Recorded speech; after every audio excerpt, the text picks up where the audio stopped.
ইউটিউবারের number লওয়ানে লেখা গাছের গোয়ায় গোয়া হাঁটে।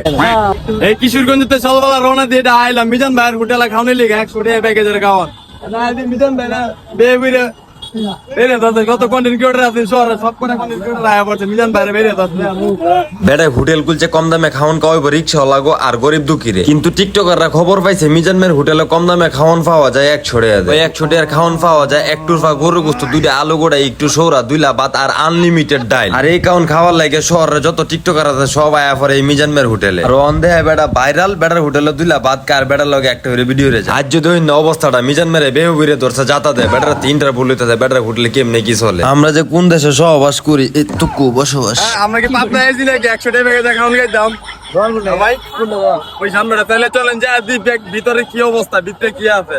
ভাই এটা কি মিজান ভাইয়ের দোকান? আচ্ছা আচ্ছা কি আছে আইটি কাউন্টার নাই সবকিছু খালি। এই খাবার শেষ নাকি ভাই? ভাই আমার শুরু হয় নাই মানে পাক শাক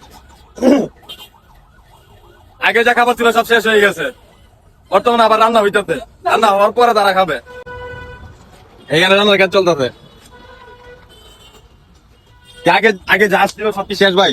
হ্যাঁ এখন কি আপনি নতুন করে রান্না করতেছেন? আচ্ছা আচ্ছা নতুন করে রান্না করার পরে তারপর পাবলিক খাইতে পারবে তাই তো? এই অবস্থা।